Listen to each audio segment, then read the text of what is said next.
আমি এখন বাঘের সাথে রেস করছি। তোমার যদি সাহায্য করি আমি, তাহলে আমার তো ক্ষতি হয়ে যাবে। হরিণ দাদা, এরকম বলো না। কাউকে সাহায্য করলে আমাদের কখনো ক্ষতি হয় না। দূরে একটা জঙ্গলে সব পশু পাখিরা খুব শান্তিতে থাকতো। সেখানকার রাজা শের খান নিজের জঙ্গলে সব পশুদের খুব খেয়াল রাখত। একদিন সন্ধেবেলায় শের খান তার জঙ্গলের সব পশুদের সভায় ডাকে।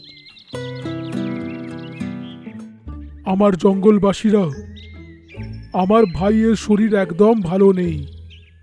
ওকে দেখার জন্যে ব্লু ল্যান্ড জঙ্গল যেতে হবে। আমার যাওয়ার পরে সবাই শান্তিতে থেকো, যেমন এখন থাকছো। একে অপরকে সাহায্য করো, আর ঝামেলা হলে নিজের বুদ্ধি দিয়ে কাজ করো। শের খান, আপনি নিশ্চিন্ত থাকুন। আপনার যাওয়ার পরেও আমরা সবাই খুব নিশ্চিন্তেই থাকবো। খুব ভালো। এটা বলে শের খান সেখান থেকে চলে যায়, আর সব পশুরাও নিজেদের নিজেদের ঘরে চলে যায়। পরের দিন সকালে সব পশুরা উঠে নিজেদের কাজ শুরু করে, কিন্তু তখনই কোনো সিংহের আওয়াজে জঙ্গল কেঁপে ওঠে।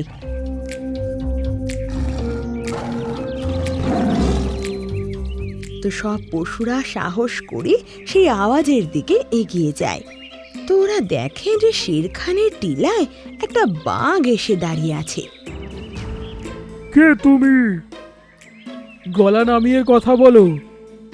আমি এই জঙ্গলের নতুন রাজা, আর আমার সাথে আস্তে কথা বলবে তোমরা। যদি কেউ আমার সাথে বদমাইশি করে, প্রথমে আমি তার শিকার করব। ওর এই ধমক শুনে কারোর সাহস হয় না যে কেউ ওর কথার প্রতিবাদ করে। কিন্তু এক হরিণ সাহস করে বলে, ঠিক আছে বাঘ, আমরা আপনাকে রাজা মানতে রাজি। ওর এই কথা শুনে সব পশুরা অবাক হয়ে দেখতে লাগে ওকে, যে ওটা কি বলল। আর সিংহ খুব খুশি হয়। হ্যাঁ বাঘ মামা, আমরা আপনাকে রাজা মানতে রাজি। এবার আপনাকেও জঙ্গলের যা নিয়ম আছে সেটাও মানতে হবে। নিয়ম? কেমন নিয়ম? আমাদের জঙ্গলে একটা নিয়ম আছে, যেই রাজা হয় তাকে শুধু হরিণকে রেসে হারাতে হয়। হরিণকে রেসে না হারিয়ে সে কিন্তু রাজা হতে পারে না। ঠিক আছে, তোমার সাথে রেস লাগাতে আমি রাজি। ওর এই কথা শুনে সব পশুরা খুব অবাক হয়ে যায় যে একটা হরিণ কি করে বাঘকে দৌড়ে হারাবে। আর বাঘ এটা শুনে খুশি হয় যে ও এবার জঙ্গলের রাজা হবে। আর এর কিছুক্ষণ পরে বাঘ, হরিণ আর কিছু পশুরা এক জায়গায় একত্র হয়। আমি, বাগিরা আর চিঙ্কু খরগোশ এখানে থাকবো। রেস এইখান থেকে আরম্ভ হবে, আর কালো পাহাড়ের নিচে গিয়ে এটা শেষ হবে। ওখানে মোটু বাঁদর, শেয়াল আর নেকড়ে দাঁড়িয়ে আছে। তোমাদের দুজনের মধ্যে যে ওখানে প্রথমে পৌঁছাবে সে রেসটা জিতে যাবে। এটা শুনে বাঘের মুখে হাসি ছলকে ওঠে, কিন্তু হরিণও খুব আত্মবিশ্বাসী ছিল। হাতি পতাকা নিয়ে জোরে হুঙ্কার ছাড়ে, আর রেস শুরু হয়ে যায়। দুজনে একসাথে ভাগে, কিন্তু কিছুক্ষণের মধ্যেই বাঘ হরিণকে পেছনে ফেলে দেয়। আমাকে হারাতে এসেছিলিস রে? এখন এই জঙ্গলে আমি রাজত্ব করব, শুধু আমি। ওর এই কথা যেই হরিণের কানে পৌঁছায় তো ওর গায়ে জোশ চলে আসে, আর ও নিজের সব শক্তি দিয়ে দৌড়াতে লাগে। আর দেখতে দেখতে ও বাঘের সমান চলে আসে, আর ওর থেকে কয়েক পা এগিয়ে যায়। এটা হতে পারে না। এ যদি জিতে যায় আমি তো তাহলে রাজা হতে পারবো না। এটা ভেবে ওর মাথায় এক আইডিয়া আসে। ও শিগগিরই হরিণের পাশে এসে ওকে এক ধারে ঠেলে দেয়, আর হরিণ এক ঝোপে পড়ে যায়। হরিণ অনেক দূর অব্দি ঝোপে পিছলে যায়, আর একটা জায়গায় গিয়ে থেমে যায়। আমি কোথায় এসে গেলাম? ও উঠে দাঁড়িয়ে দেখে তো নিজেকে ঘন জঙ্গলের মাঝখানে পায়। আমার কাছে বেশি সময় নেই। এটা বলে ও আবার দৌড়াতে লাগে। আর অন্তত 20 পা এগোতে ওর কানে কারোর আওয়াজ আসে, হরিণ দাদা, হরিণ দাদা, আমার সাহায্য করো। এটা শুনে ইচ্ছে না থাকা সত্ত্বেও ও দাঁড়িয়ে দেখে একটা পাখি নিজের পা দিয়ে একটা আপেল গড়াতে গড়াতে একটা গাছের নিচে নিয়ে যাচ্ছে। আমি এখন বাঘের সাথে রেস করছি। তোমার যদি সাহায্য করি আমি, তাহলে আমার তো ক্ষতি হয়ে যাবে। হরিণ দাদা, এরকম বলো না। কাউকে সাহায্য করলে আমাদের কখনো ক্ষতি হয় না। বলো কি হয়েছে? আমি এই বড় আপেলটাকে বড় কষ্ট করে এখানে নিয়ে এসেছি, কিন্তু এই বড় আপেলটাকে আমি গাছের ওপর কোনোভাবে বাসাতে উঠাতে পারবো না। দেখো, আমার সন্তানরা না খেয়ে আছে। এটা শুনে হরিণ নিজের মাথা তুলে দেখে যে ওই গাছের বাসায় দুটো বাচ্চা বসে আছে। ওরা তো এখনো উড়তেও শেখেনি, আর ওদের ওপর হরিণীর দয়া হয়। হরিণ তখন হাত দিয়ে সেই আপেলটাকে গাছের বাসায় রেখে দেয়। আরে বাহ, এত বড় আপেল! দুজন বাচ্চা আনন্দে আপেল খেতে লাগে, আর মাও খুশি হয়ে যায়। অনেক অনেক ধন্যবাদ হরিণ দাদা তোমাকে। এবার আমি আসি। যদি বাঘের কাছে আমি হেরে যাই, অনেক বড় সমস্যা হয়ে যাবে। আমাকে পুরো কথা বলো, হতে পারে আমি তোমাকে সাহায্য করতে পারি। তারপর হরিণ ওকে সব কথা জানায়, আর পাখি শুনে বলে, আমি একটা এমন গুহার কথা জানি যার একদিক দিয়ে ঢুকলে তার অন্য মুখটা কালী পাহাড়ের কাছে গিয়ে খোলে। কি এরম গুহা আমাদের জঙ্গলে আছে? হ্যাঁ সত্যি, এসো আমার সাথে। এটা বলে পাখি নিজের সাথে ওকে গুহার কাছে নিয়ে যায়।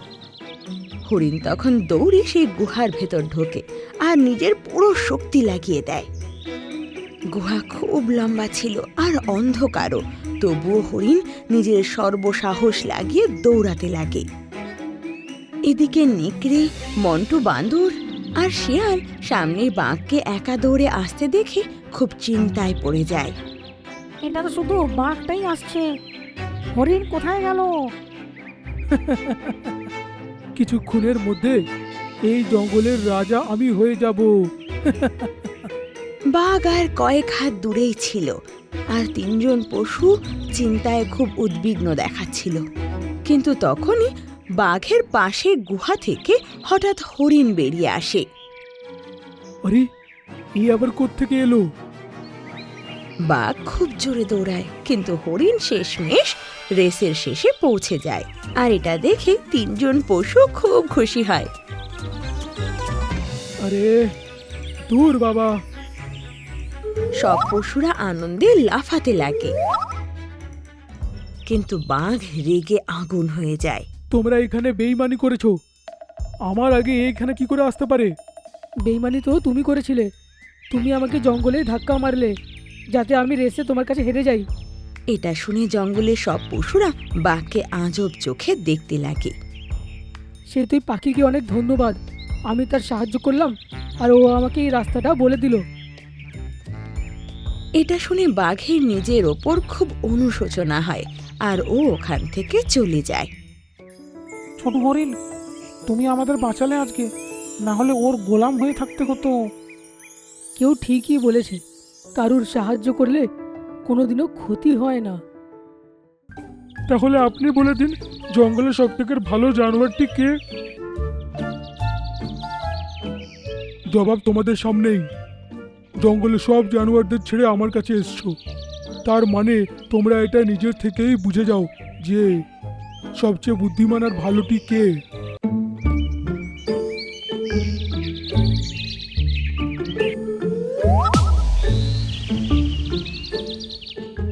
এক সন্ধ্যায় মন্টু বাঁদর, ছোট হরিণ আর রামু হাতির মধ্যে একটা ঝগড়া লাগে। আমরা বাঁদররা বেশি ভালো জানোয়ার, কারণ আমাদের মধ্যে মানুষের মতন বুদ্ধি থাকে। সবচেয়ে ভালো হাতিরা হয়, কারণ আমাদের মধ্যে অনেক শক্তি আর আমাদের ওজনটাও অনেক।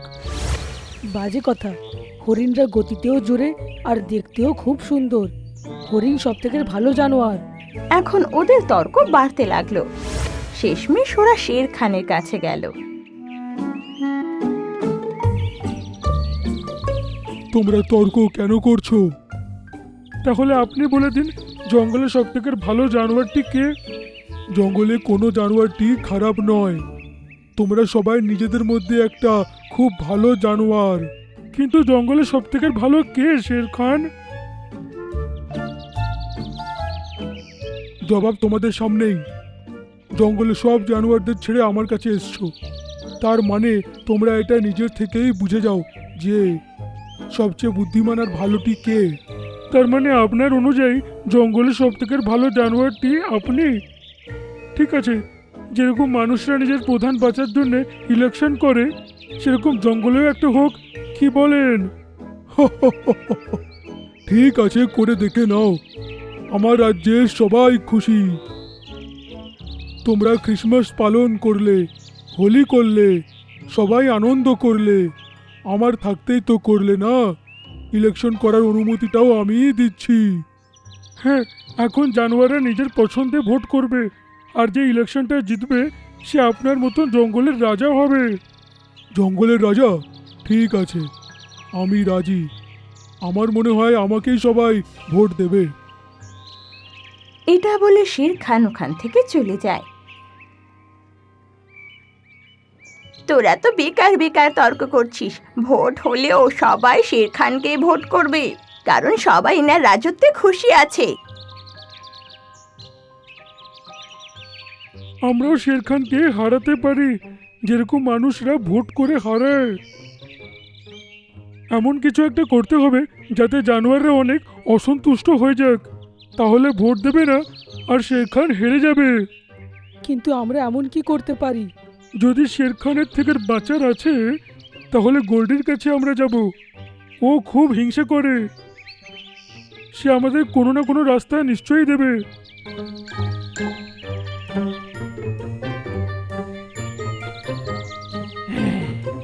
তোমরা আমার সাথে কালো পাহাড়ে চলো।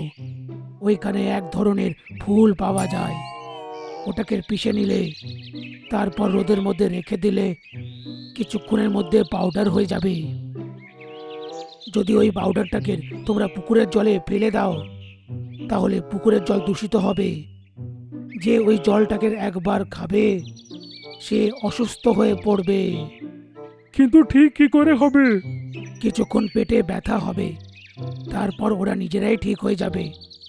শের খান এর উপায় বার করতে পারবে না, যাতে জানোয়াররা অসন্তুষ্ট হবে আর ওকে ইলেকশনে ভোটও দেবে না। কিছুদিন পর পুকুরের জলটা একদম ভালো হয়ে যাবে, ততক্ষণ শের খান ইলেকশনে তোমাদের কাছে হেরে যাবে। ওর কথা শুনে তিনজন খুশি হয়ে যায়। যেভাবে গোল্ডি ওদেরকে বলেছিল, ওরাও ঠিক সেইভাবে কালো পাহাড়ে গিয়ে সেই ফুল নিয়ে আসে আর নিজের জঙ্গলে নিয়ে আসে। পুকুরের পাশে নিয়ে গিয়ে সেগুলোকে পেশাই করে আর কিছুক্ষণ রোদে রেখে দেয়। তারপর শুকনো হয়ে যাওয়ার পর সেই পাউডারকে সবার থেকে লুকিয়ে সেই পুকুরে ঢেলে দেয়।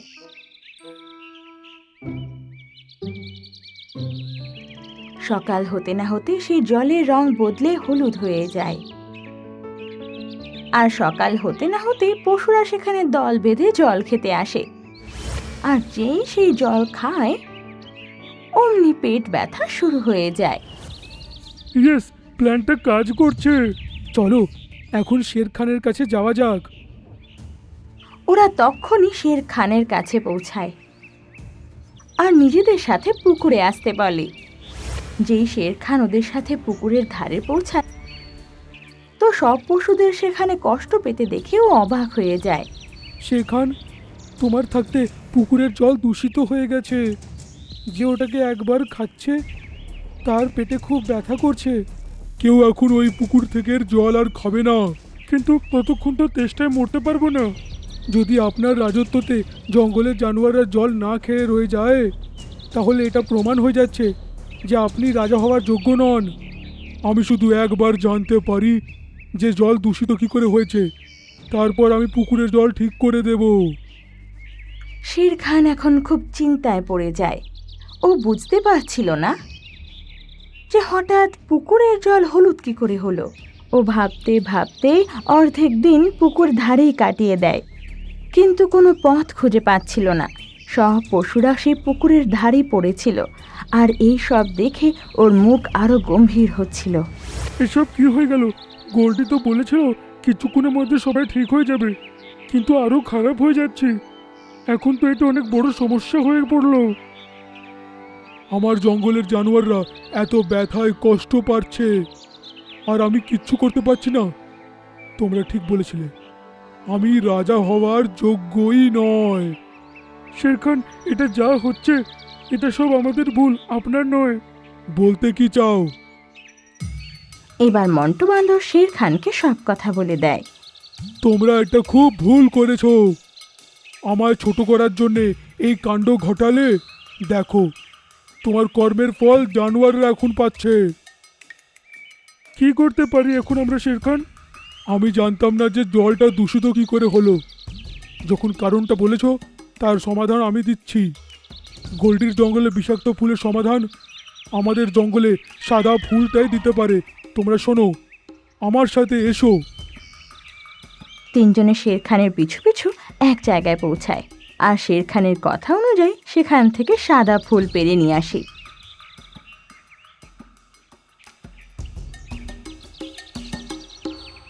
তারপর চারজনে জঙ্গলে ফিরে আসে।